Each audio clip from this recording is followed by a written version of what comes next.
BA प्रथम वर्ष के लोक प्रशासन विषय के विद्यार्थियों का बाबू शोभाराम राजकीय कला महाविद्यालय के लोक प्रशासन विभाग के इस यूट्यूब चैनल पर स्वागत है। प्रिय विद्यार्थियों, आज हम अध्ययन करेंगे भारतीय प्रशासन की विशेषताओं के बारे में। आपका आरआरबीएम यूनिवर्सिटी का जो सिलेबस है, आरआरबीएम यूनिवर्सिटी का राजर्षि भर्तृहरि मत्स्य विश्वविद्यालय का जो सिलेबस है लोक प्रशासन का प्रथम वर्ष का, उसके अंतर्गत आपका जो सेकंड पेपर है भारत में लोक प्रशासन, उसके अंतर्गत आज हमारा टॉपिक है भारतीय प्रशासन की विशेषताएं। आज़ादी के बाद जो भारतीय प्रशासन का स्वरूप और जो ढांचा है उसमें आकस्मिक और अनेक प्रकार के भौतिक परिवर्तन आए। आकस्मिक परिवर्तन यह आया कि आज़ादी के बाद देश ब्रिटिश शासन से मुक्त हो गया, ब्रिटिश संप्रभुता से मुक्त हो गया और अब स्वयं की जनता की संप्रभुता के अंतर्गत अब भारतीय प्रशासन को कार्य करना है। आज़ादी के बाद 1935 का अधिनियम, जिसके अंतर्गत सीमित संसदीय लोकतंत्र और केंद्रीकृत संघवाद जो भारत को दिए गए थे, वो मूल रूप से हमारी प्रशासनिक व्यवस्था का आधार बने। 1935 के अधिनियम को सन 1935 के अधिनियम को ध्यान में रखते हुए वयस्क मताधिकार, संसदीय सर्वोच्चता, मंत्रिमंडलीय उत्तरदायित्व, स्वतंत्र लोक न्यायपालिका, राष्ट्रपति एवं राज्यपालों की भूमिका आदि सभी महत्वपूर्ण जो बिंदु हैं उनमें मौलिक परिवर्तन किए गए, जिससे प्रशासनिक ढांचे में बुनियादी अंतर आ गया। आज़ादी के बाद भारतीय शासन के जो स्वरूप है, भारतीय प्रशासन के स्वरूप और ढांचे में नए परिवर्तन के लिए मुख्यतः 4 कारण उत्तरदायी बताए जाते हैं। सबसे पहले तो हमारे देश में संसदीय शासन व्यवस्था का सूत्रपात हुआ। संसदीय शासन व्यवस्था जो पार्लियामेंट्री रूल है वो हमारे यहाँ आरंभ हुआ, शासन व्यवस्था आरंभ हुई। ब्रिटिश शासन काल में हमारी जो कार्यपालिका थी वो संसद के प्रति, विधायिका के प्रति, व्यवस्थापिका के प्रति उत्तरदायी नहीं थी। उससे पहले यह केवल ब्रिटिश संप्रभुता के प्रति ही उत्तरदायी थी। इसलिए उस समय आज़ादी से पूर्व जो ब्रिटिश शासन था, जो हमारे यहाँ के प्रशासन था, उसका प्रमुख दायित्व था कि वह ब्रिटिश हितों का संरक्षण करे, ब्रिटिश हितों की रक्षा करे। आज़ादी के बाद भारत में संसदीय शासन व्यवस्था की शुरुआत की गई और जो हमारी कार्यपालिका है उसको हमारी संसद के प्रति उत्तरदायी बना दिया गया। अब हमारी जो कार्यपालिका है, हमारा जो शासन व्यवस्था है, अब उसे संसद के दिशा निर्देशों में अपना शासन चलाना था। निर्वाचित मंत्रिमंडल के माध्यम से लोक प्रशासन को अंतोतगवा संसद के प्रति जिम्मेदारी होती है। संसद के द्वारा ही प्रशासनिक उत्तरदायित्व का बोध उसके जनहितकारी दायित्वों के संपादन के परिप्रेक्ष्य में किया जाता है। अब हमारी जो शासन व्यवस्था थी, हमारा जो प्रशासन था, उसको संसद के द्वारा जो निर्वाचित मंत्रिमंडल होता है उसके अधीन रहकर उसके दिशा निर्देशों के अनुरूप ही शासन का संचालन करना था। आज़ादी के बाद हमारे देश के प्रशासन के लक्ष्यों और उद्देश्यों में परिवर्तन आ गया। आज़ादी से पहले हमारे देश का लक्ष्य केवल कानून और व्यवस्था को बनाए रखना था। अब आज़ादी के बाद, स्वतंत्रता के बाद प्रशासन का लक्ष्य केवल मात्र कानून और व्यवस्था को बनाए रखना नहीं है।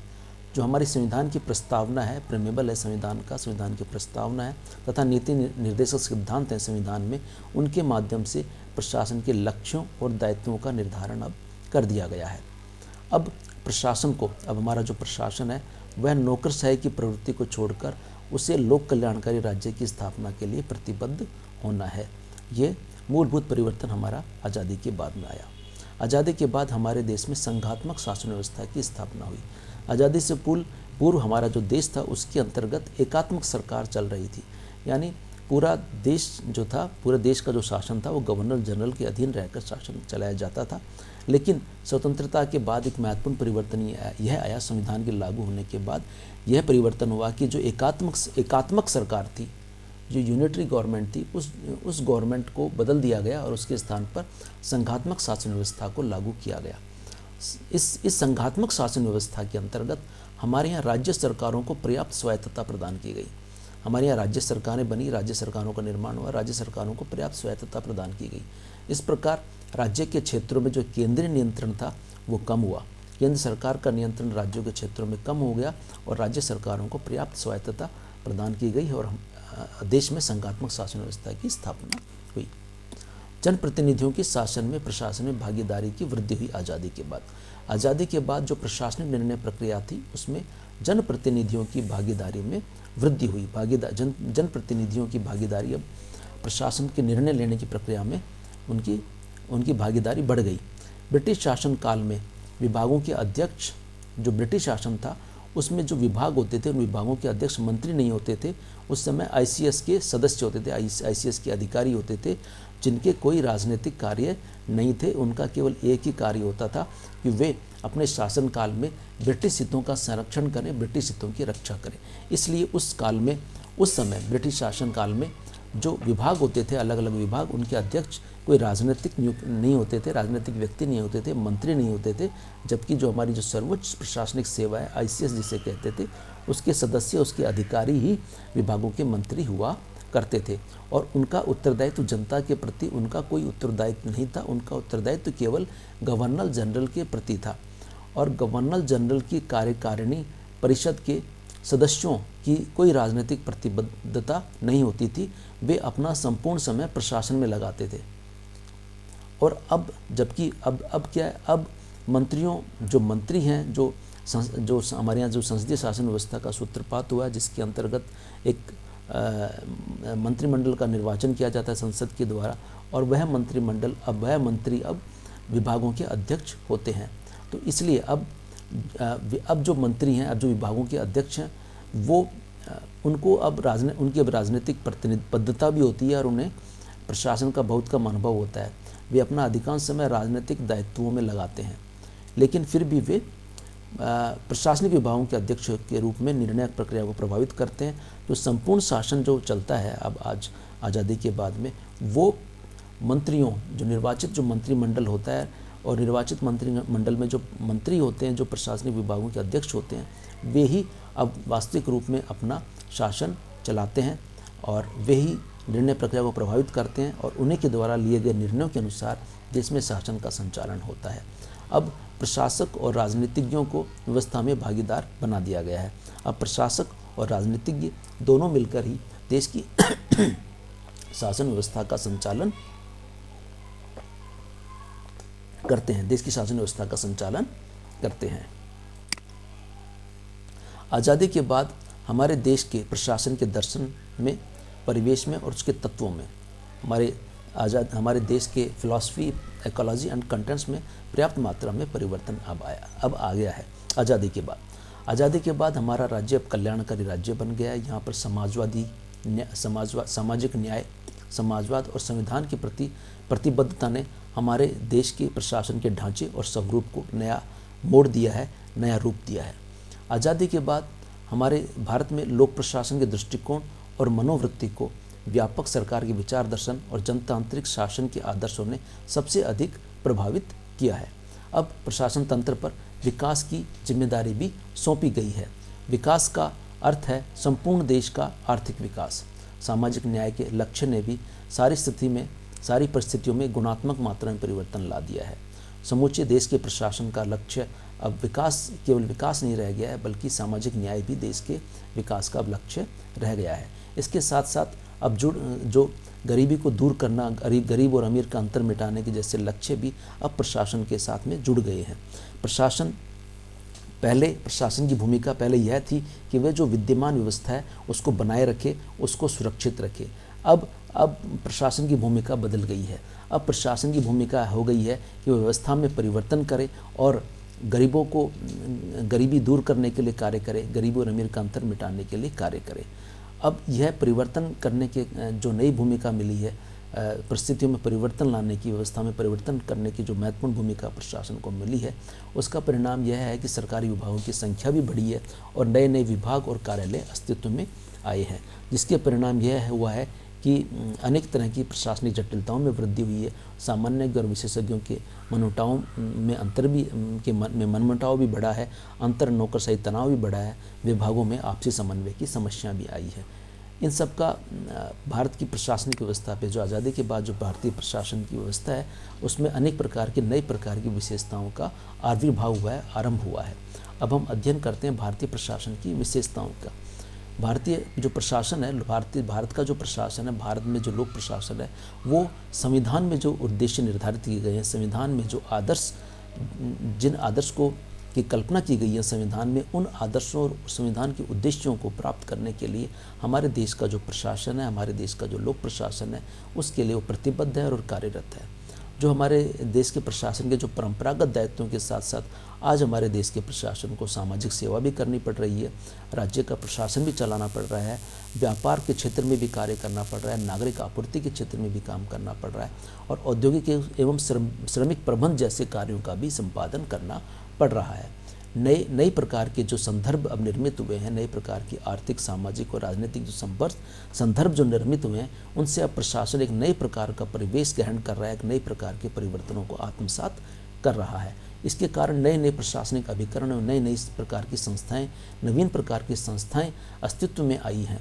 जो पुरानी संस्थाएं हैं, जो पुरातन संस्थाएं, उन प्रवृत्तियों को त्यागा जा रहा है, उन प्रवृत्तियों को छोड़ा जा रहा है, और उनके स्थान पर नई नई संस्थाएं और नए नए दृष्टिकोण को स्वीकारा जा रहा है। भारत में अगर हमारे देश की इन सब के कारण, इन सब जो परिवर्तन आ रहे हैं, इन सब परिवर्तन का हमारे देश की प्रशासन पर विलक्षण प्रभाव पड़ा है, और हमारे देश का प्रशासन में जो प्रवृत्तियाँ हैं, वो अलग तरह की प्रवृत्तियाँ उभर रही हैं, अलग अलग तरह की विशेषताएँ उभर कर सामने आ रही हैं। अब हम इन विशेषताओं का हम बारी बारी से हम अध्ययन करते हैं, उन पर विचार विमर्श करते हैं। हमारे देश का जो प्रशासन है, वो एक विकसित प्रशासन है।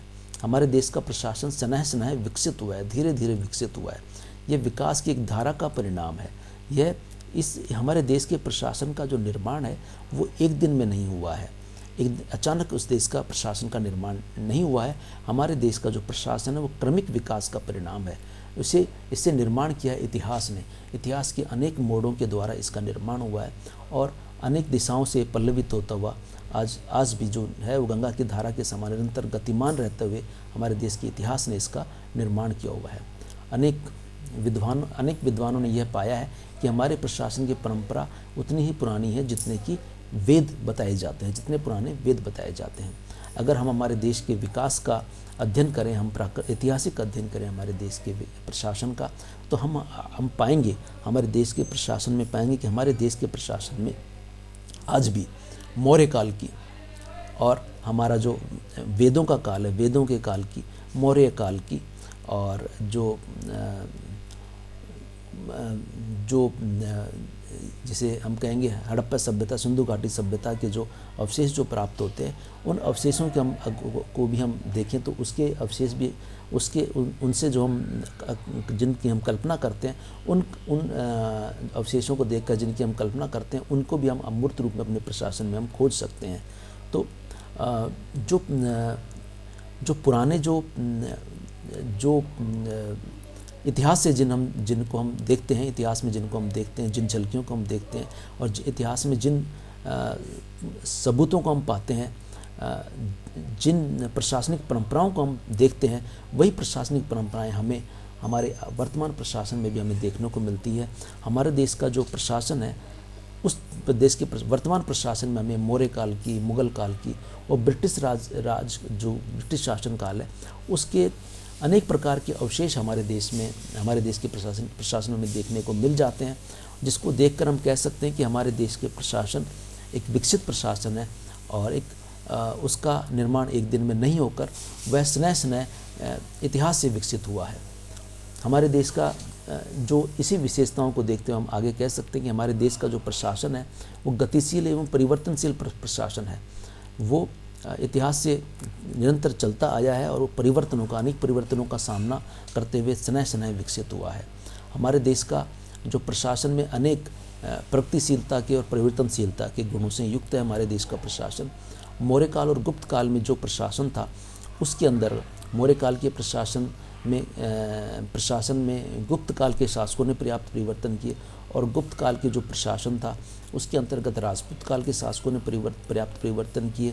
फिर उसके बाद सल्तनत काल के शासकों ने उसमें पर्याप्त परिवर्तन किए, अपनी आवश्यकता के अनुसार परिवर्तन किए और उसी प्रशासन को बनाए रखकर अपने अनुरूप परिवर्तन करते हुए शासन चलाया मुग़ल शासकों ने। और मुग़ल शासक का जो शासन जो चलाया था, मुग़ल प्रशासन था, उसमें समयानुकूल अनेक परिवर्तन अंग्रेज़ों के द्वारा किए गए, ब्रिटिश शासकों द्वारा किए गए। विदेश काल का जो प्रशासन था वो यद्यपि दमन, अनुशासन, दक्षता और शोषण की विशेषताओं से युक्त था। अगर हम आज़ादी की बात करें तो आज़ादी के बाद संसदीय प्रजातंत्र की परंपराओं के अनुरूप जो ब्रिटिश प्रशासन से हमें जो ब्रिटिश शासन से जो हमें प्रशासन विरासत में मिला था, उस प्रशासन के विरासत में जो हमें मिला था, प्रशासनिक व्यवस्था जो हमें विरासत में मिली थी, उस प्रशासनिक व्यवस्था में संसदीय प्रजातंत्र की परंपराओं के अनुरूप अनेक प्रकार के व्यापक परिवर्तन लाए गए। और अब अगर हम हमारे प्रशासन को देखें तो अब हमारा प्रशासन, लोक प्रशासन अब हमारा जनता के स्वामी के बजाय जनता के सेवक की भूमिका को निर्वाह करने के लिए प्रतिबद्ध है और बिल्कुल सचेत है कि उसे जनता की सेवा करनी है। अब उसे केवल वो जनता का मालिक नहीं है और वो जनता का प्रहरी नहीं है, अब वो जनता का सेवक है और वो अब यथास्थिति को बनाए रखने के लिए कार्य नहीं कर रहा है, बल्कि यथा स्थिति में परिवर्तन लाने के लिए कार्य कर रहा है और प्रशासन को अधिक से अधिक गरीबों के प्रति, निर्बल के प्रति उन्मुख बनाने के लिए और उनके कल्याण के लिए कार्य करने वाला प्रशासन बनाने का प्रयास किया जा रहा है। हमारे देश की जो संसद है, न्यायपालिका है, समाचार पत्र है, यहाँ तक कि राजनीतिक दलों के माध्यम से भी अब हमारे देश का जो प्रशासन है वो जनता के सीधे नियंत्रण में आ गया है। हमारे देश का जो प्रशासन है अब वो उत्तरदायी प्रशासन के रूप में कार्य कर रहा है। हमारे देश में अब जो संसदीय शासन प्रणाली की जो स्थापना की गई है, अब संसद के सदस्य जनता के द्वारा निर्वाचित किए जाते हैं और जो निर्वाचित सदस्यों द्वारा जिस मंत्रिमंडल का चयन किया जाता है, जिसे बहुमत के द्वारा जिस मंत्रिमंडल का निर्माण किया जाता है, वह मंत्रिमंडल संसद के प्रति उत्तरदायी होता है और संसद की अपेक्षाओं के अनुरूप उसे शासन चलाना होता है। मंत्रिमंडल के जो सदस्य हैं वो विभिन्न प्रशासनिक विभागों के अध्यक्ष होते हैं और जो प्रशासनिक विभाग हैं वो मंत्रिमंडल के सदस्यों द्वारा संचालिए जाते हैं। उनके दिशा निर्देशों के अनुसार प्रशासनिक विभागों का संचालन होता है। संसद में इन विभागों के अध्यक्षों के द्वारा संसद में प्रश्न पूछे जाते हैं और उनके विभागों की आलोचना की जाती है। तो इस कारण जो संसद के जो उनसे सवाल पूछे जाते हैं,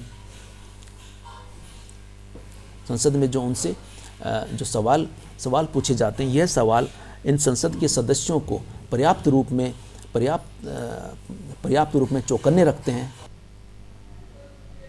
मंत्रियों के माध्यम से संसद प्रशासन पर नियंत्रण रखती है, कंट्रोल रखती है और संसद में जो प्रश्नकाल होता है वह प्रश्नकाल प्रशासनिक अधिकारियों को चौकन्ना रखता है, क्योंकि जो संसद के सदस्य हैं वो कभी भी प्रश्नकाल में जो लोक महत्व के सवाल पूछकर अधिकारियों को उनके कार्यों के प्रति उन्हें चौकन्ने रखते हैं और उनसे कभी भी सवाल पूछ सकते हैं कि उन्होंने कोई कार्य किया है तो वो कार्य क्यों किया है, उसके पीछे क्या कारण रहे हैं। तो यह जो प्रश्नकाल है ये अधिकारियों को सजग रहने के लिए बाध्य करता है। प्रश्नकाल की प्रशासन की किसी भी प्रकार की असफलता का अकार्यकुशलता, विलंब, देरी, त्रुटि, गलती अथवा अनियमितता के बारे में लगाए गए आरोपों को अंतोदगत्वा मंत्रिपरिषद को अपने ऊपर लेना पड़ता है। मंत्रिपरिषद ही सभी प्रकार की जो प्रशासन की किसी जो असफलता होती है, अकार्यकुशलता होती है, उसके लिए मंत्रिपरिषद ही जिम्मेवार होता है और मंत्रिपरिषद को इसका जो जवाब है वो संसद में देना होता है और इसका जो जिम्मेदारी ली जाती है, मंत्री प्रशासन की जिम्मेदारी मंत्रिपरिषद को लेनी पड़ती है। इसका दंड साधारण भी हो सकता है कि जैसे जो संसद है वो उनके प्रति अप्रसन्नता व्यक्त कर दे या उन्हें अप्रसन्नता व्यक्त कर दे, लेकिन यह जो दंड है वह अगर कठोर भी हो सकता है और इस कठोर दंड यह हो सकता है कि मंत्रिपरिषद को उसके पद से बैठाया जा सकता है और जो संसद है अगर वो उनके खिलाफ इस संदर्भ में अविश्वास प्रस्ताव अगर पारित कर दे तो मंत्रिपरिषद को अपने पद से त्यागपत्र भी देना पड़ सकता है और अपने पद को छोड़ना भी पड़ सकता है। अतः प्रशासन पर सावधान, सचेत, जागरूक, ईमानदार और जो कार्य कुशल बनाए रखने का जो दायित्व है भारी दायित्व मंत्रिपरिषद पर ही होता है, क्योंकि मंत्रिपरिषद ही प्रशासन के समस्त कार्यों के लिए जिम्मेदार होती है और प्रशासन के समस्त कार्यों की जवाबदेही मंत्रिपरिषद के ऊपर ही होती है। और क्योंकि प्रशासन की प्रत्येक गतिविधि की निगरानी रखने तथा संसद के प्रति सत्यनिष्ठा रखने का भारी दायित्व मंत्रिपरिषद के ऊपर होता है, और इसलिए संसद ही मंत्रिपरिषद के और प्रशासन के समस्त कार्यों का परीक्षण करती है, प्रशासन कार्यों की जांच पड़ताल करती है। जो आगे का अध्ययन हम अपने अगले वीडियो में करेंगे। धन्यवाद।